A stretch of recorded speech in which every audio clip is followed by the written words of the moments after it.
Okay, one of the things that we always try to do is find really good presenters, obviously, for this particular event.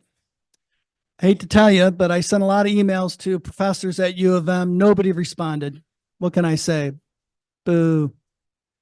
However, the Michigan State folks were very responsive, and I can't thank them enough for agreeing to make a presentation. One of the things I want to do is just get a title for the presentation. So I figured just say AI at Michigan State, right? Just make it simple. They can tell us what's going on. You've already met Bill Hart Davidson. Again, he's a professor and associate dean of research and graduate education, College of Arts and Letters at Michigan State. But joining him will be Jeremy Van Hoff. Dr. Van Hoff is the teaching center director, Center for Teaching and Learning Innovation at Michigan State University. So one of the things that we want to try to do is kind of a professorial approach, but also then a faculty support perspective. So I can't thank you guys enough for agreeing to come and make a presentation today on telling us what's happening at Michigan State University. Go green. Hi there. Thanks so much. I was reminded on the drive in today of T.S. Eliot's line that April is the cruelest month because there was a blizzard that hit between Flint and Pontiac while I was on I-75. I mean, I'm not complaining about driving in Michigan weather, but it was well worth plowing through to get here. You've been very gracious, and thank you for the hospitality and the excellent conversations, taking a lot away from today. I called this the sand and the clouds because that's where everyone's heads seem to be with relation to generative AI. There's one other place, but we didn't. Well, yeah, we didn't put that one. The U of M guys would have.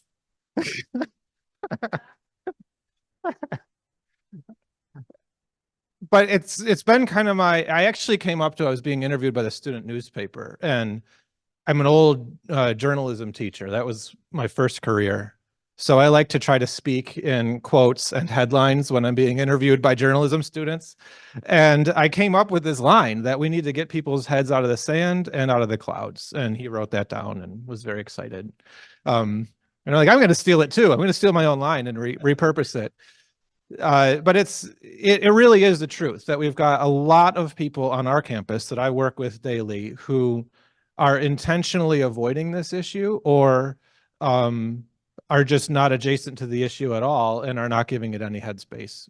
And there are a lot of people, fewer, but a significant population who see generative AI as the end all and be all of education. And it's, you know, we've all got to be using it all the time for everything.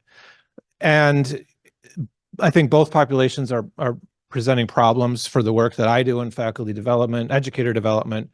And I think they're presenting problems in the research community. They're presenting problems all over the place. And they are not just faculty members, it's students, it's staff, it's everyone that falls into these buckets. So my work largely in the last few months has been to find that happy middle ground. And that's kind of what we're going to talk about here today, about what we've been doing over the last 18 months at Michigan State to identify and try to populate that happy middle ground and where we currently stand in that mission and where we believe that we're headed. So, Bill, I'm going to give it to you first to talk about, which you touched on briefly earlier, but talk about kind of that period from November of 22 to, you know, February of 23. Yeah. So the end of November 22 is when we saw the announcement for ChatGPT. And honestly, it came at the end of the semester. You all might remember on your own campuses. And just like we're facing now, we're entering the 3-week stretch when everybody has their head down and it's just a mad rush to finish the semester. So we didn't actually see a big response immediately in December of 22. But over the Christmas break, as soon as people had a moment to take a deep breath and they started seeing the demos, maybe started playing with ChatGPT themselves, we started to get, and I'm curious to see what Jeremy saw, because at the time he was working in the College of Business. Correct. But what I started to get in our dean's office was, oh my goodness, what are we going to do? And so we have a group on campus that Jeremy and his counterpart in my college, Scott Schuperai, and a few others had created a collaborative group led by the business school, the College of Arts and Letters, the College of Natural Science, and College of Engineering, maybe? Oh, just those three. Just those three. Engineers, we don't need them. They caused this problem to begin with. They had, prior to this and coming out of that pandemic period, the rapid shift to remote and online learning, had formed this really tight collaborative group, and they were already driving a number of the faculty development and resource related things around online learning in a much more positive way. And they had matured as an organization as well. So they were getting grants, they were writing together and publishing, presenting at EDUCAUSE, and that group is really strong still today. Luckily, we had them. And so pretty quickly, I think like before Christmas, we had a Teams group on Microsoft Teams start to form, and we were planning an event in January.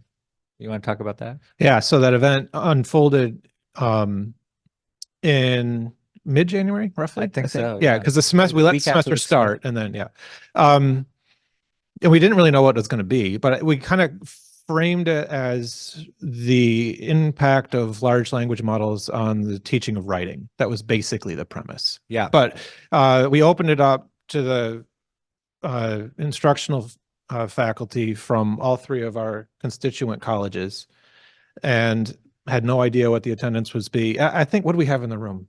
Plus Zoom, I think we had 250 people that showed up. It was larger than we It was way anticipated. bigger than we anticipated. And it turned into like a 4-hour symposium that we ran on one afternoon. And Bill gave a talk kind of explaining the history and technical nature of LLMs. I gave a talk about what ChatGPT 3.5 could do because it was still, we were very much in like, what is this thing phase. Many people had never seen it. Yeah. For real. They just heard the name. Yeah. And then we had a panel of faculty members that talked and everything. And it was great. It was a healthy conversation. The big takeaway from it really was that Teams group, that Microsoft Teams chat that we planned the event around. We just invited everyone in the room to join it. And it turned into this very organic, kind of grassroots, campus-wide conversation about all things generative AI. And that chat still is active today. People are posting in it now. And it'll be everything from look at what this new tool is doing to look at how this specific funding entity within NSF is requiring that you use AI in your proposal, and everything in between. And with the exception of an assistant provost, there weren't, the highest level administrators in the room were assistant deans or their like. So it was really kind of a staff and faculty led initiative, and it kind of has remained such on our campus for the entire 18 months that followed. We lost some momentum, in large part because there was the tragic shooting on campus like 3 weeks after this symposium took place, and that obviously sucked the air out of a lot of these types of initiatives on campus. So things kind of stagnated over the course of this semester, but I think that probably would have happened regardless of externalities, just because of the nature of the academic calendar. But that group stayed active in talking about it. And by, mid-April, we realized that not enough had been done on the campus level to talk about what this was going to mean for the fall of 23. And so I reconvened what I called the meeting of the minds, which was kind of the people who were most active in that group from two key populations, IT leadership and academic. And I said, okay, we got to talk about what we're going to do surrounding generative AI over this summer. All you 9-month appointees, you can run off and do your thing, but we're going to be here worrying about this. And we need to be ready for when students hit campus in the fall, because over the summer, they're all going to realize the power of this thing and they're all going to want to use it. So we sat down in the business college for another 4-hour session, and those two groups, I'll talk about the IT stuff. Maybe you can talk about where we went with the academic. The primary takeaways were 2.5 fold kind of. The first was about procurement and identifying ChatGPT specifically, we have like a procurement tier list where things are kind of fast tracked for security and FERPA compliance and all that kind of stuff. So they elevated GPT 3.5 to the tier 1 procurement status, meaning that it's as easy as possible for people to gain access to it on campus. That IT group also, as a result of this work, came out with pretty comprehensive data security guidance. It wasn't too far removed from the existing data guidance on campus, but it clarified the implications of generative AI and LLMs on that data guidance and gave some recommendations on how to treat data, what data could and could not be used in it, and in what contexts it could be used. And then the 0.5 takeaway was a growing awareness of the problematic, of the significant problems surrounding AI detection tools, because by May of 23, it was already becoming clear that these things were problematic. And they came out ultimately with guidance campus-wide to prohibit the use of AI detection tools as the sole identifier of academic dishonesty for written work on campus. And I think that that was really successful. And, it was backed by research and specific evidence that it was, huge numbers of false positives at the time and really problematic for people for whom English isn't the primary language, for people with learning disabilities. There were all kinds of red flags surrounding the use of those tools. They also locked down Turnitin because Turnitin had like a default on AI detection thing, and that did not go over well on our campus either. And so part because of this meeting and the awareness on the AI detection problems, we were able to nip that in the bud before it took off on our campus too much. So that's where the IT stuff happened. And a lot of that guidance ultimately came out mid-July of 23, so midsummer, which I think was good because that's right when the fiscal year starts. So that procurement stuff, it was important to get that in place as people were beginning the budgeting processes for the 23-24 fiscal year. And then you want to talk about the academic side? Yeah, I would say there were two roughly corresponding to our theme, our title words, responses from faculty, the head in the sand and the head in the clouds version, slightly different perhaps. And they were equally strident and driving the messages that we were getting that were coming from the faculty up to the dean's office or their chair's offices, and then to the dean's office and then to the provost. One of these, because we're a research institution and faculty feel, some competitive pressure to not be bested by their academic peers, was a desire to have access to these tools because it looked like everything was going to go in that direction and quickly. And it felt like you could get left behind if you weren't paying attention or you didn't have access. That was not helped by the fact that University of Michigan made a big announcement, which we didn't put on our timeline, that they were going to train their own model and make it available campus-wide. So we heard what would later become a trend, in which we'll talk about, I think, is a ongoing trend that we're perhaps just behind as a result of our more cautious stance on our campus, and that is campuses making enterprise level agreements with these model providers so that their campus community, faculty, students, staff could have some access to this model and do so within their safety and compliance guidelines. So that was happening. We were already hearing, when are we going to get one? When are we getting a model? And we're still hearing that. The other was the sort of twin worries of, how is this going to affect what I'm teaching now? So coming into the spring and especially looking at the summer, we were looking at another one of these summers where we were going to have to use time off to retrain or re-prepare. And there was a lot of deep breathing going on for people who lead multi-section courses. First developing syllabus language, but then pretty quickly looking at how are we going to change the standard set of assignments? How are we going to change our assessment criteria and student learning outcomes? This was being coordinated by the EDLI group across campuses. So they stayed in touch, folks like Stephen Thomas, who is our our colleague in the College of Natural Science, did a ton of professional development work for maybe 3 levels coming into that fall semester that let faculty sort themselves into, and they were comparable to what we heard this morning in this morning's talk. So I want to thank folks for providing that as a kind of confirmation that we weren't that far off. But there were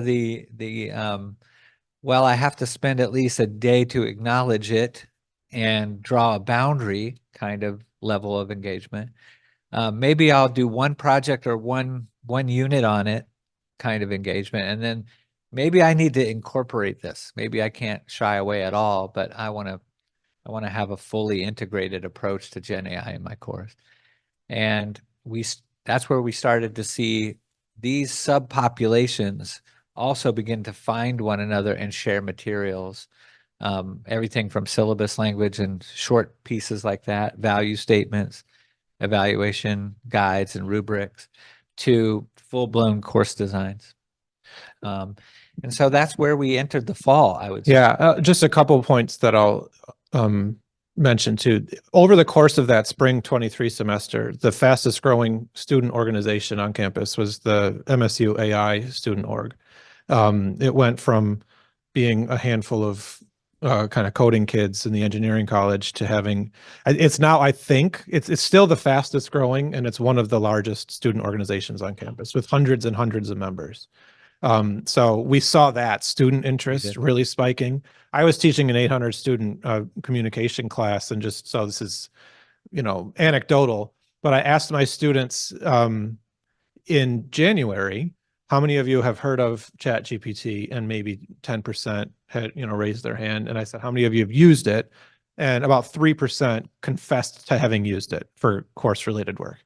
I asked the exact same question before I gave my lecture on ChatGPT the second to last week of the semester. I asked the exact same question, and we were up to about 80% had heard of it. So name recognition went through the roof during that semester.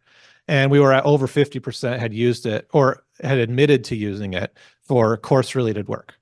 And I didn't ask him if it was nefarious or otherwise, but so we went, it was orders of magnitude increase, both in name recognition and in student use over the course of that one semester. And that was another driver behind all of this.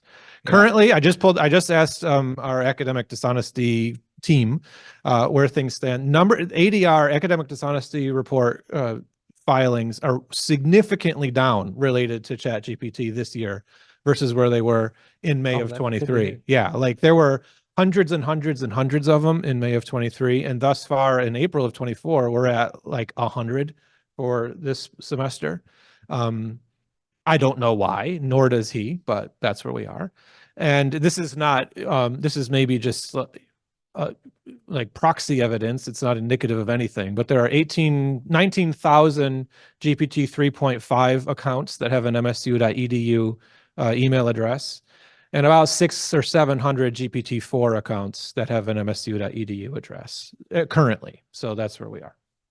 Oh, that's super helpful. So that's the kind of cool thing that I learn when I get to talk with Jeremy. Yeah, I'll echo that. And this is something I'm curious about from all of you. We did have the initial sort of worry and panic, and certainly all the news outlets that reached out to me and a handful of others who were identified by the university as having some expertise in this area made that the big headline, especially coming into 2023, was, will students use this to cheat? And that's all that the newspapers and radio people wanted to talk about. We didn't actually see that as a form of panic come to pass, I don't think. Yeah, which has been a relief. But it's also, anecdotally, again, in all of my kind of roadshow stuff around campus, I'm seeing a lot of faculty members not just faculty members, but educators writ large, who are saying, just don't use this tool. And, so that's that kind of the head in the sand mentality. And if that's the case, and then they don't want to play traffic cop and police this stuff either, then maybe we're just not. Yeah. We're losing a lot of. Yeah. We're going to come back to that and put a fine point on that for all of you too, because we'd like to hear your point of view on that. But Yeah, so just to get through the history here, ultimately the meeting of the minds people worked all summer, and we came up with a plan on the academic guidance side. Nothing that came out of it we're calling policy, but we did get it to come from the provost's inbox, which was helpful. And we were very intentional about the way that we ordered the release of these things. So the first thing that came out was the procurement guidance and the data policy guidance. That came out in midsummer. The next thing that came out was guidance for the educators on campus and support toolkits that came out of the Center for Teaching and Learning. That guidance said, it basically said, we as an institution are going to acknowledge that this tool exists. We're not going to ban it. And we're going to support those of you who want to use it in its appropriate use. Then we came out, once the students got on campus at the end of August, we said, we as an institution acknowledge that this tool exists. So do all of your professors. If you want to use this tool, ask before you AI. That was kind of our student facing mantra, right? And we wanted to make sure that we had the educator community as up to speed as possible on this before we released the hounds and had all the students asking them, can I use this in my class? And we didn't make it just about class. We made it about anything where a student had some possible use of this. So student work on campus, administrative work on campus. We have a lot of undergrad research going on. So students in that capacity, undergrad learning assistants, students in that capacity. And we said, if you're in any of these spaces or a class, whoever is the quote unquote adult in charge, ask them before you use these tools. And that was kind of our broad stroke early fall entree into this conversation about the ethics around the use of these tools. And then finally, the committees kept working. We came out with some meaningful research guidance, which maybe you can talk about, Bill. And that came out in December. Yeah, I'll just mention how that happened and then a little bit about the substance that might be interesting. So what we were seeing, as I mentioned from the spring, was there was a considerable amount of urgency of people doing research with AI in a particular subject area and also research on generative AI. And it became obvious that we needed some conversations about that. Could we spend MSU dollars on it? And if so, under what terms and conditions? What kind of information could we share when we're using these commercial models? That kind of thing. Here again, we couldn't get to policy because it's such a variable scenario. And we were also dealing with, at the same time, the federal agencies. You might remember I think in October, the White House had a letter that came out and indicated what the federal stance or the federal guidance would be that would then flow down through different agencies. And before that, it was there was mostly speculation. No one really knew if you were supposed to use it or you're supposed to not use it. And we were finally starting to see some rulemaking towards the end of the fall, and we felt like it was time that we could broadcast a research statement. So for research purposes, here's what we're aiming at. And it flies a little higher level than maybe some of the teaching and learning. I think closer to a values statement.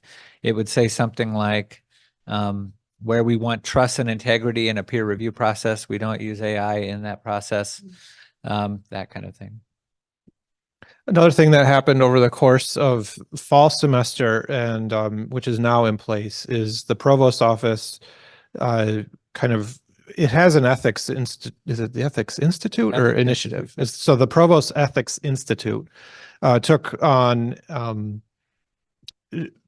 pretty much a full focus on generative AI. And so there's additional working groups happening now under the auspices of the Provost's office. Bill and I are working on both of those, both with eyes on research and teaching and learning. To create, again, what we're always calling guidance, not policy, because we know that there's going to need to be a level of flexibility in all of this stuff. And we're advocating for obvious dating of the statements so that we know when these things are applicable. And but there's really good work that's coming out of that. Yeah, I agree. One Oh, of there was the yeah, first there- bullet. yeah, Look at, I know, yeah, there it I know is. this coming. One of the, so these are all of the trends that we've highlighted, I think are relevant here, and they describe more or less the present state. Just over the horizon, it might be interesting to hear about what we're doing with a couple of these last two areas in particular. I think of those as our kind of horizon mapping and maybe even aspirational state. We're trying to think about use cases, for example. We're seeing these models more or less today as standalone as they're ever going to be, where you have to log into a separate service to use ChatGPT, for example. But increasingly, starting last summer, they're becoming embedded in the other tools that we already adopt on campus. And so it's not meaningful anyway to say you can't use them, because there they are. They're in Word, they're in Google Docs, they're in everything. So what does that mean? Just avert your eyes. You can't look at it. Or are we going to take more significant steps? We had a conversation among the IT staff about what would happen when our version of Microsoft 365 rolled out the pilot model to us. So there are those use cases, I think, consume a lot of our effort now in terms of where will it be, what will its sort of range of influence be, who will be able to see it, and under what terms and conditions might we need to have more guidance. Yeah, and on that front, in the teaching and learning space specifically, as many of you in the room know, so much of the ed tech space is now software as a service. And just kind of the rollout process that exists with those things. The updates just kind of come when they come. So I just was talking to ed tech leadership on campus, and they've put a freeze on turning on new learning tools within the LMS until we get a clear roadmap from those tools about what they're going to do with generative AI and with large language models and with the data that comes from them. That's not to say we're banning the use of tools that have generative AI built in, but we want to make sure before we flip the switch on that we know if the plan is for them to turn on something that's going to suck FERPA protected data into the cloud without our knowledge and feed the algorithm without our knowledge. And that's a lesson learned from the Turnitin experience, where they just automatically default on had some really problematic things, or perceived as problematic on our campus anyways. Same thing was true with Copilot, where we wanted to be sure that we had some barrier in place to a flip happening where all of a sudden we were losing HIPAA protected data into the algorithm, or we were losing intellectual property in ways that we were not really okay with. So, yeah, so I think the best way to describe what we're trying to work towards being intentional about, and this is pretty widely shared in the official language that we've seen from the provost's office, but also among the working groups, is a culture of transparency and ethical use as the main goal. That's where we want to build. And as a result of that, we are in wait and see mode in a few of these cases, and we're also in cautiously proceeding mode in others. What I don't think we're in is in reckless, let's give it a whirl mode. And that's part of, I would say, MSU's institutional culture too. yeah, I think so. And in part because the Ethics Institute is kind of at the forefront of this institutionally, but also just because of the reality of the situation. For example, coming out of the teaching center that I run, we're not going to do workshops about how to use a specific generative AI tool in a classroom. Because that's a moving target that we're never going to stay caught up with. The workshops we're going to run are going to be about ethics and how do you teach the ethical use of these tools within the discipline? How do you as an educator, use these tools ethically to help with the administrative processes of teaching? To what degree are you being transparent about, I used AI to create this rubric, or to help me create the outline for this slide deck, or I used Sora to create this instructional video for you, God forbid. Yeah, I think maybe that's the one thing that is exciting to me about that last bullet is we might always think about it coming from students that we want them to be transparent, but we really are seeing this as a reciprocal relationship. Yeah. And the one other bullet point that we're going to emphasize on the ethics front is also just a pedagogical ethics question, which is, what is your role as an educator in preparing this population of graduates, future graduates, for the workforce? And this is getting the heads out of the sand a little bit. What are your advisory boards telling you is going on with the use of these tools in the fields that your graduates are going to feed into? What does that mean for your course? Why does your course even exist? And to what extent do you need to modify your teaching, your practices, or your curriculum to make sure that your students who are graduating out of your programs are ready for the workforce? And that's a harder conversation to have, but it's one that I think we have to have. And it's obviously that's a long play. Right. In the immediate, it's yes, these tools exist. They're going to be used, so use them transparently and ethically. And that's the heads out of the sand, heads out of the clouds bullet point. I think keeping the focus on ethics is, it feels to me like I have my feet on solid ground when I have those conversations. When I go into the packaging school and start talking about a specific lesson plan where a specific student used ChatGPT to solve a physics problem, what do I do next semester with that same physics problem? Those are much harder conversations to have. They're very important conversations to have, but they're so situational and so specific to the individual class. I think when we're talking about institutional response, we need to not be worried about the tool sets and the lesson plans, and we need to be worried about the mindsets and the action plans. We are seeing, I believe that right now where we are, and you mentioned this earlier, Bill, that the immediate reaction from U of M was to build their own model, but we now know that is not as powerful as the things that are coming out of the private sector, just in terms of compute power. It's cool that they have it and that they can do generative AI type work with some level of security. But part of the problem is industry is clearly leading this. Private sector is clearly leading this charge. And we need to figure out how to work with the private sector on this one.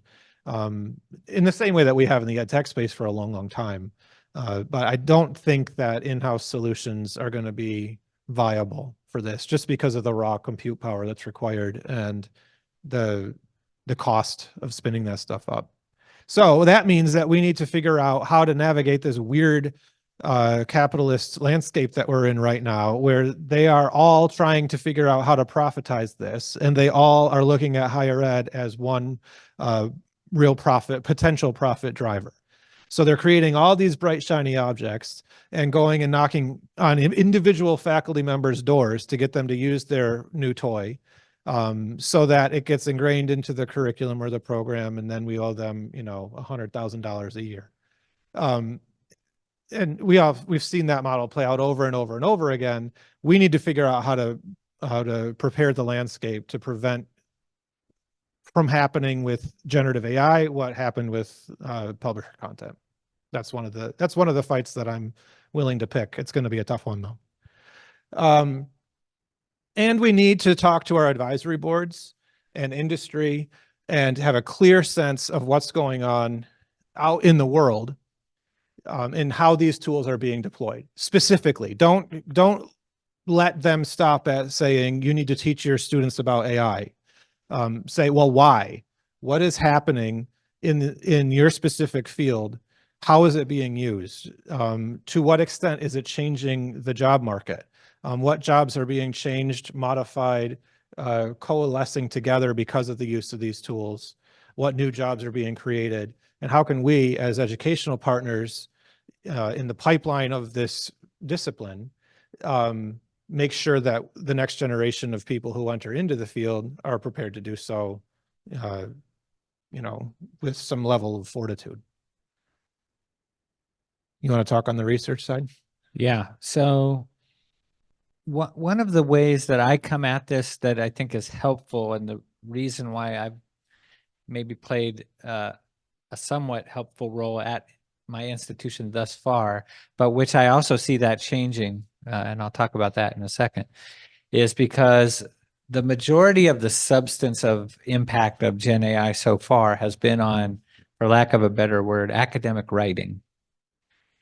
And it's all the kinds of academic writing that we ask students to do, but also that faculty do.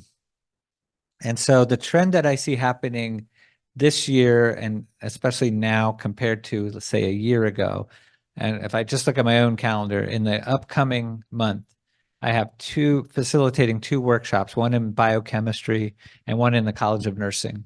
And they're both around the same essential topic, which I think is grounded in an ethical question, but making that ethical stance a kind of foundation for decision making in a very pragmatic way. And that is, how can AI be useful in my writing workflow of what I have to do?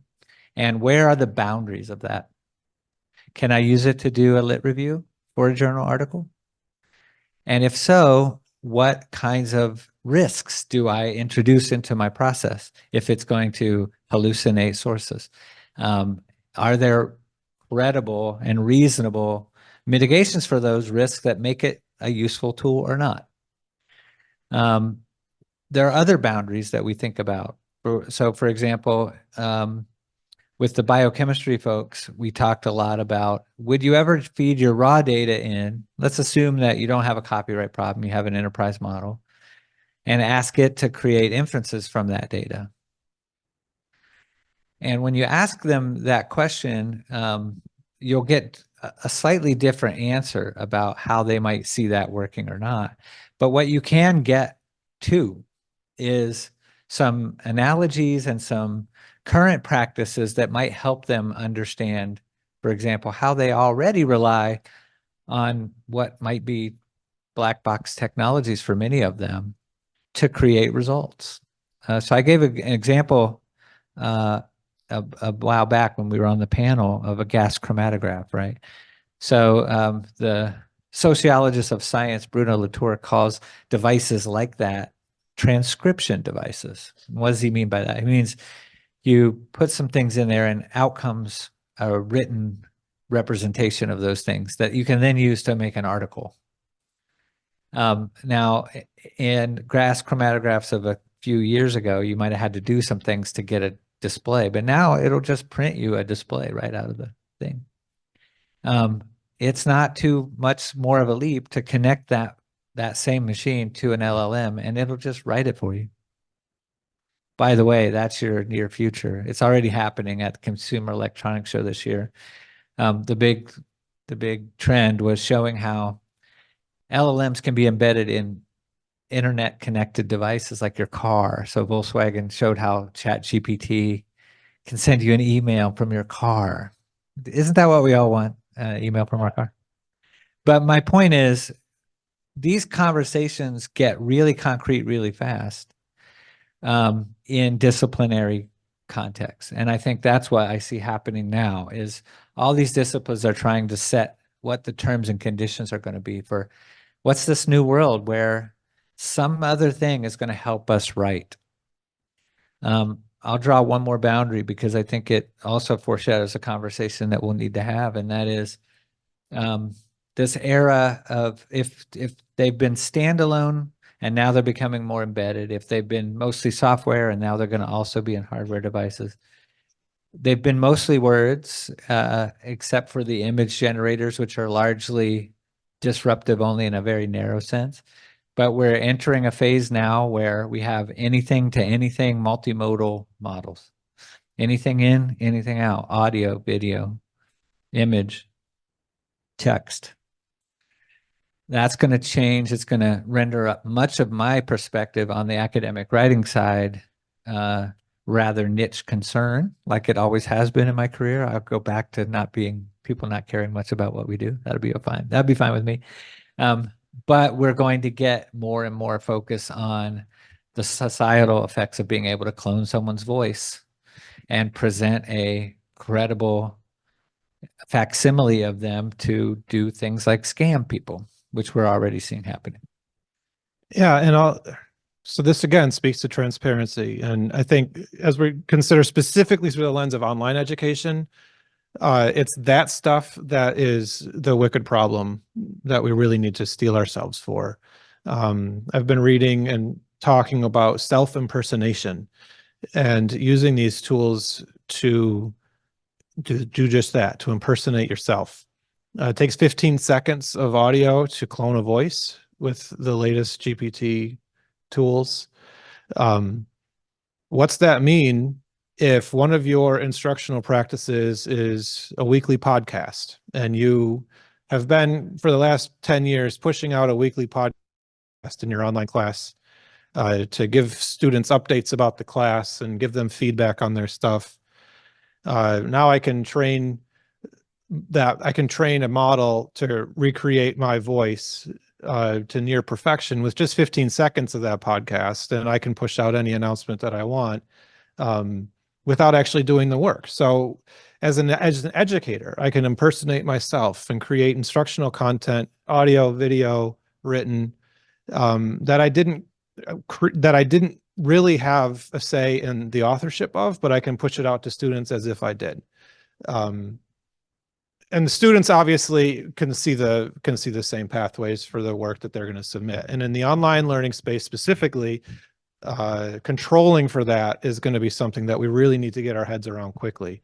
And it's why I don't think it'll be sufficient, but it's at least a start. Getting the ethical groundwork laid so that our students are coming in and putting that ethical stuff into like the new student orientation modules and everything, so that students are coming in with an expectation of ethical behavior and a clear understanding of the institution's positionality on this stuff, I think is going to be really important going forward. Yeah, we've put a few other trends here we've alluded to that we're happy to talk further about in the Q&A, but we mentioned that we're seeing two kinds of approaches to making a model available on campus in an enterprise context, which is important for keeping all of your regulatory responsibilities in line, whether that's HIPAA or FERPA or all of those things. They are build your own, and you're usually doing that at the expense of more compute cycles and more parameters in the model available in the commercial model. Probably get outpaced in a quicker amount of time versus contracting with one of the big general model providers, base model providers. And we've seen Arizona State, no surprise there, is kind of out in front, forming a partnership with OpenAI that will probably become a benchmark for many other big public research institutions. So there are already two kind of approaches to this that are emerging. A third that we may be seeing, we've heard conversations, Jeremy and I have each been in meetings with our counterparts in the Big Ten Academic Alliance, which is a thing. A lot of people might not realize, but all the Big Ten schools and a handful of others in the Chicagoland area are part of an academic group that is really heavily networked, not just at the top, but in the functional roles across the institution. So we all meet in our affiliate groups in the BTAA routinely. So I meet with other associate deans of research in colleges of arts and sciences across that group. And the talk there is, should we as a consortium do some things together, which might help us overcome some of the limitations in compute power and things like that. And of course, we've done that before with other technological advances like Internet 2 and so forth. Yeah, Internet 2 is a great example. And the hope would be that we can follow the same model with this. And the BTAA is able to wield a pretty significant amount of clout when it comes to these conversations, if we can get our ducks in a row. And that's not always possible. And now we're bringing in all these West Coast people. So who knows, right? That's right. But it is a poorly told but really significant story for schools like ours, that the Big Ten is, I believe, unique in this position where the academic collegiality is really almost more definitional to the conference than the athletic competition. We all work together a whole lot. And like all of my best professional friends are from other Big Ten institutions who wear similar hats to mine because we meet all the time and talk about this stuff all the time. And we have like shared Google Docs and spreadsheets where we're saying, who's using this tool? What's your common syllabus language? What's your response to this? So if I need to know what's happening across the conference, I can get that information very easily. Yeah, And in about a day. yeah. Usually. Yeah, and from an IT procurement perspective, that's clearly pretty powerful, where if we can all be asking the exact same questions at the exact same time of OpenAI or Microsoft, that's going to land pretty high up in their C-suite as they're making decisions about what these enterprise licenses would look like. And that means that we can control the narrative to a certain degree. We can drive home issues like accessibility, data security, FERPA and HIPAA compliance, intellectual property rights. Like these are things that matter a lot to higher ed that might not be top of mind to the Silicon Valley types. Yeah, I agree. The last item we have on this slide is what we see as, and from a research standpoint, what I see as the immediate barrier to an even broader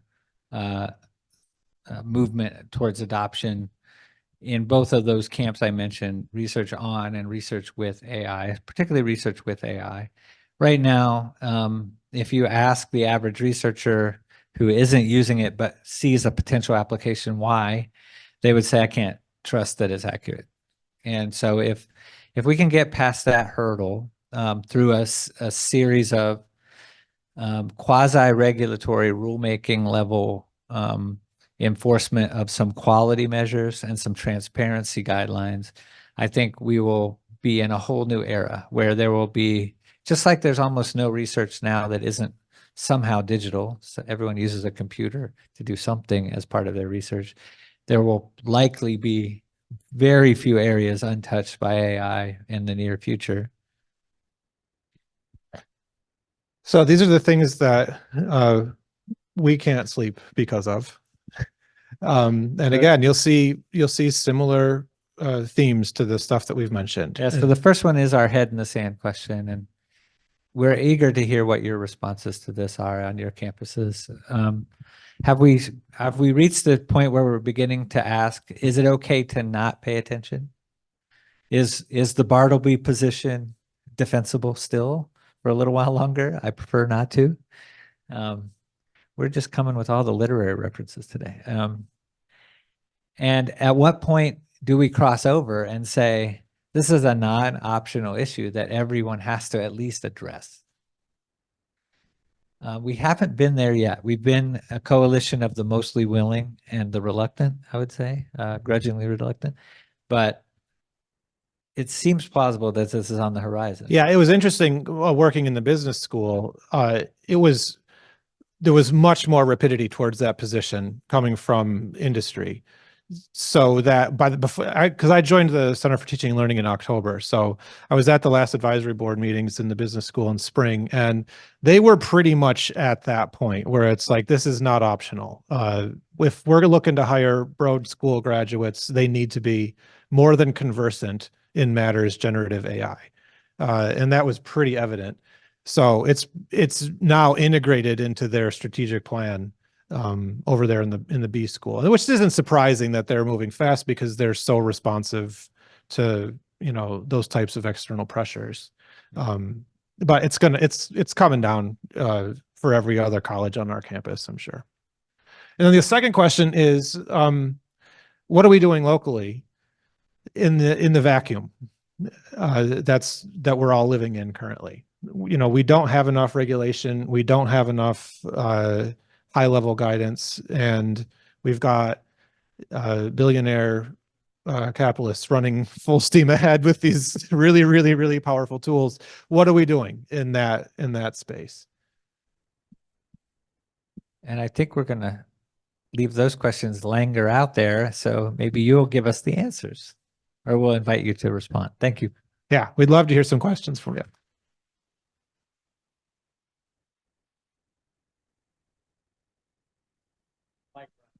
Yeah, wait to talk till they have the microphone. There's one coming. Behind you. Behind you. I'm curious, you mentioned, thank you for all that. You mentioned that you were aware of how many people had OpenAI accounts that were on your system. How were you able to find that? I don't know how they got that number. Oh, okay, someone gave it to me though, Okay. but it's also not, it doesn't really reveal that much because those are just the people who use the MSU.edu account. So, I think it's just indicative of we've got about what, 80,000 people tied to our campus Roughly. between students, faculty, and staff. So we got 20,000 that have accounts using those email addresses. Of course, our alumni could play into that population too, I suppose.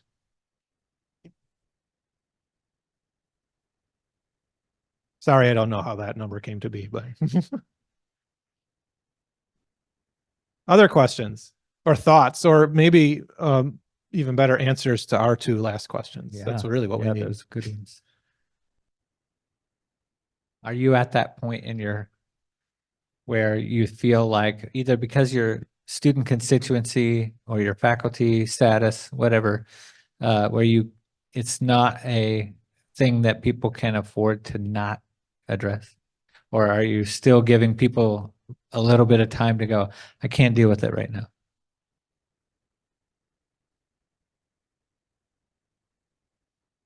I was trying to patiently wait.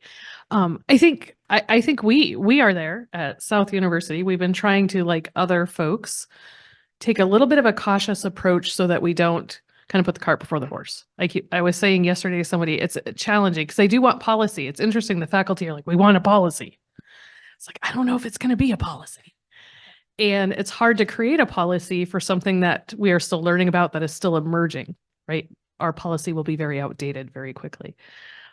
But I am seeing from the faculty, they want this policy, right? Which to me is, yes, we need to take a position, have a philosophy, a value statement, whatever we're going to call it, to give that structure to faculty, because I see faculty waiting for it. The other thing I think that relates to that, in listening to Macomb and their various levels, I know Nathan shared AI modalities in the micro seminar we had earlier this year. My concern is, out of fear or not knowing, they'll just go to restrictive, which I think, Jeremy, you had said you're finding you gave them kind of a lot of lanes to go in, and because they haven't yet explored it or don't understand it, that's fine. We'll just opt out. And I don't want to see that happen either. So I do think we're there. And those are kind of the things that are telling me that we're there. Our syllabus guidance follows the exact four same tiers of deployment within a class. And for the restrictive environment, I've encouraged my team to say, if you feel the need to restrict its use or to ban its use in your class, cool, that's your decision. But you need to do so with a level of clarity and specificity that you might not be used to.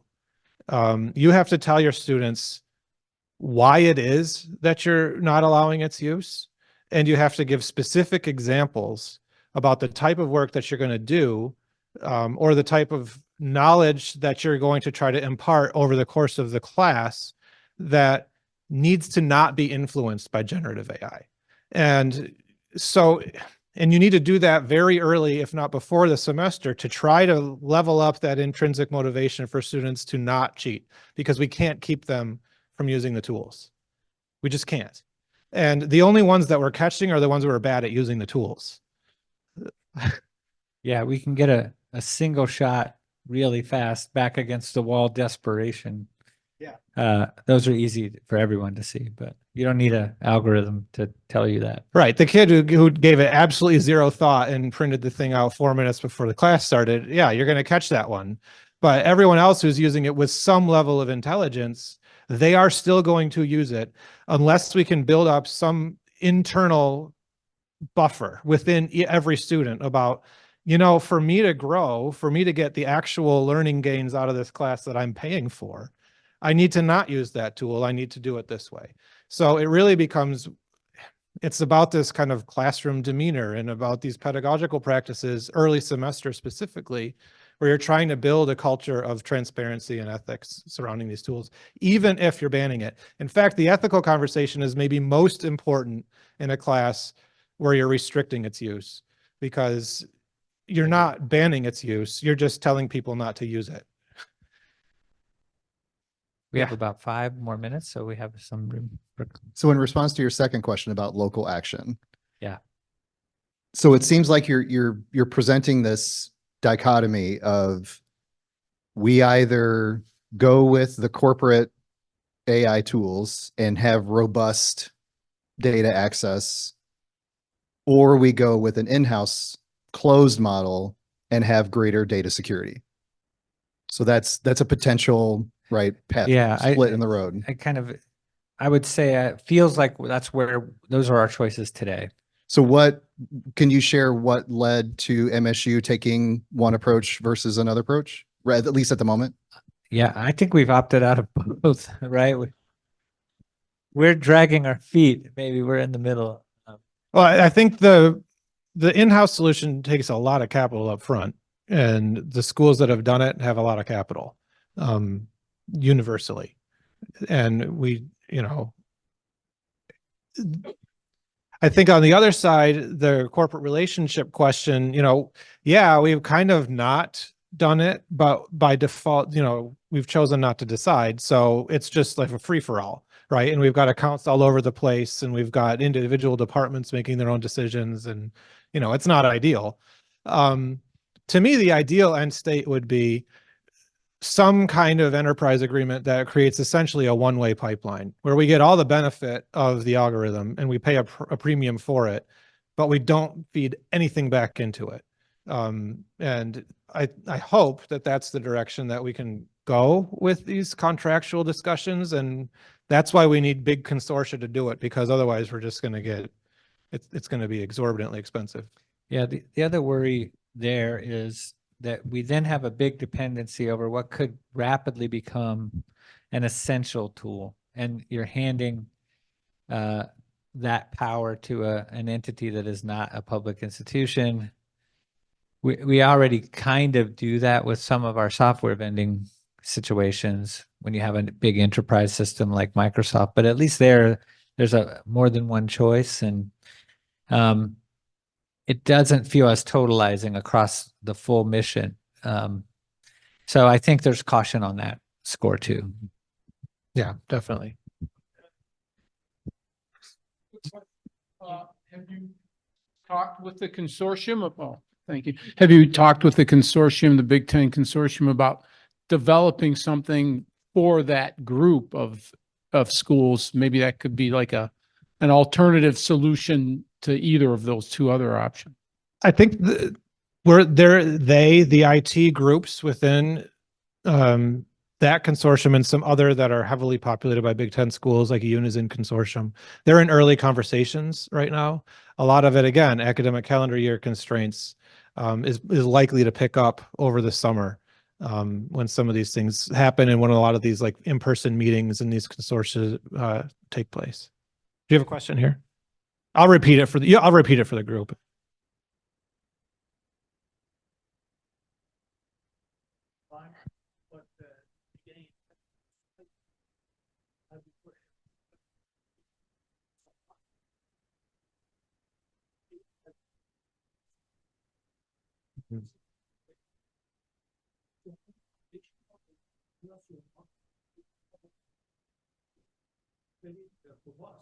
So the question is, there's some kind of hybridized solution to this, where we might combine some of the affordances of an in-house build, some of the affordances of vendor A, vendor B, vendor C, pool it all into one thing. I think that'd be really cool, but that adds a layer of complexity to the conversation that we are already finding to be quite a slog to get through. So I think that sounds like Internet 2 to me, which took a long time to get to after the advent of the Internet. 15 years, I Yeah. think. Yeah. I think we're about out of time, so we're going to say thank you, give you a minute to stretch and adjust before. Would you like to preview the next session? All right. Okay. Thank you, you everyone, very very much. Really appreciate it.